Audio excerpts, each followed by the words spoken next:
अगर आप फिस्टुला का ट्रीटमेंट ढूंढ रहे हैं तो ये वीडियो सिर्फ आपके लिए है।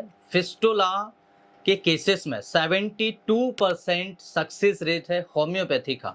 गूगल पर जाकर के आप इसके सक्सेस रेट देख सकते हैं। ऑलमोस्ट 72% आपको सक्सेस रेट फिस्टुला के केसेस में देखने को मिलेंगे। अगर हम बात करें फिस्टुला क्यों होता क्या है और फिस्टुला को कैसे ट्रीट कर सकते हैं, फिस्टुला के केस में आपको क्या नहीं खाने चाहिए, अगर आप फिस्टुला के केस में ये सभी चीज़ों का सेवन करते हैं तो आपकी प्रॉब्लम्स बढ़ सकती है। इवन आपका ट्रैक बहुत ज़्यादा प्रॉब्लम क्रिएट कर सकता है।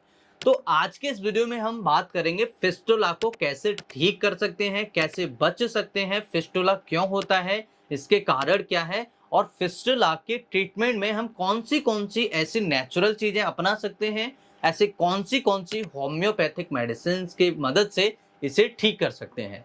सो हाय एवरीवन, मेरा नाम डॉक्टर लोकेंद्र है। मैं एक होम्योपैथिक एक्सपर्ट हूँ और आज के इस वीडियो में आप सभी को बताऊंगा फिस्टुला को कैसे आप ठीक कर सकते हैं।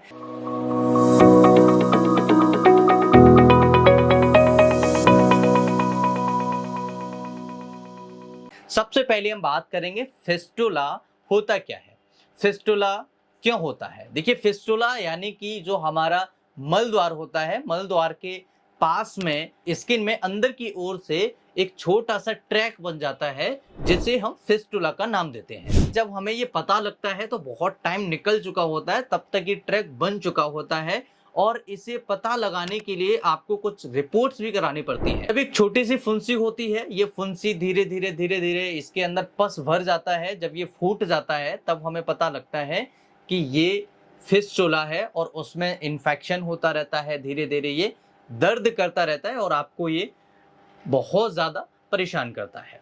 फिस्टुला होने के 3 सबसे बड़े रीजन हैं। एक सबसे पहला रीजन ट्रॉमा होना, दूसरा सर्जरी होना, तीसरा रीजन बैक्टीरियल इन्फेक्शन होना।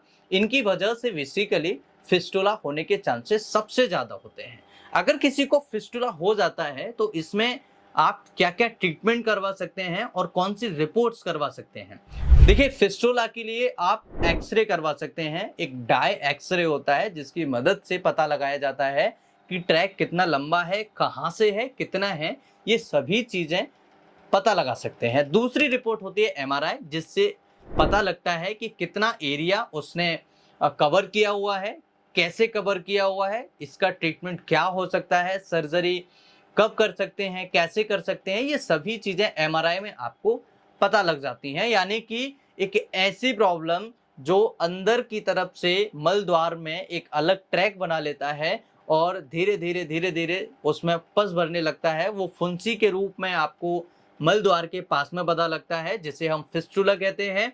और इसके लिए 2 टेस्ट हम बेसिकली ज्यादातर केसेस में कराते हैं। एक डाई एक्सरे कराते हैं, दूसरा एक एमआरआई कराते हैं। और इसके अलावा अगर हम बात करें इसके कारण क्या होते हैं तो इसके लिए क्रॉन्स डिसीज एक कारण हो सकता है और इन्फेक्शन एक कारण होता है, बैक्टीरियल इन्फेक्शन एक कारण होता है। इसके अलावा अगर किसी को बैक्टीरियल इन्फेक्शन के अलावा एनएस के आसपास कोई इन्फेक्शन है तो हो सकता है, सर्जरी या ट्रॉमा हुआ हो तब भी ये आपको हो सकता है।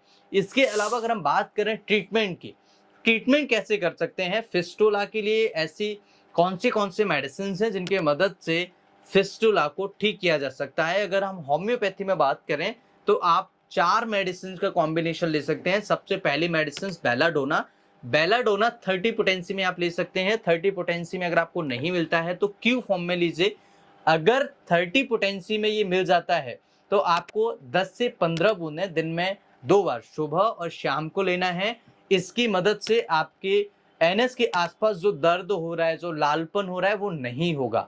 ये लालपन और दर्द को कम करने में बहुत ही इफेक्टिव मेडिसिन है। दूसरी मेडिसिन है हिपरसल्फ। हिपरसल्फ अगर आपको 30 पोटेंसी में मिलता है तो इसकी 10 से 15 बूंदें दिन में 2 बार सुबह और शाम को लेनी चाहिए।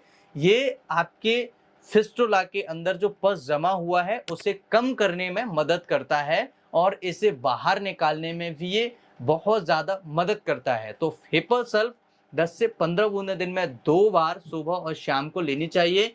इसके अलावा तीसरी मेडिसिन जो है साइलिसिया 6X।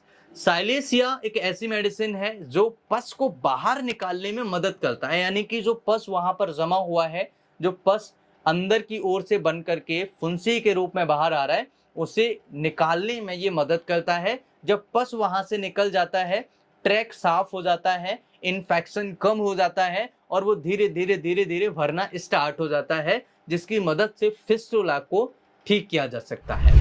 फोर्थ मेडिसिन है NL-17। NL-17 एक ऐसी मेडिसिन है जो न्यू लाइफ कंपनी का आता है और इसकी मदद से आप कई सारी प्रॉब्लम्स को एक साथ ठीक कर सकते हैं फिस्टुला से संबंधित, यानी कि फिस्टुला से संबंधित दर्द होना, पस आना, इसके अलावा वहां के आसपास के एरिया में इन्फेक्शन होना, उसे आप इजीली कम कर सकते हैं। NL-17 नंबर एक ड्रॉप आता है जो बहुत ही इफेक्टिव है। इन सभी दवाइयों को आप 10 से 15 मिनट के अंतराल से ले सकते हैं और इसे आप 1 से 2 महीने तक कंटिन्यू ले सकते हैं, जिसकी मदद से आप इजीली प्रॉब्लम को ठीक कर सकते हैं। इसके अलावा पांचवी मेडिसिन मायरिस्टिका एक ऐसी मेडिसिन है जो बहुत अच्छी तरीके से इस प्रॉब्लम को ठीक करने में मदद करती है। मायरिस्टिका सेविफेरा आपको लेनी है 30 पोटेंसी में।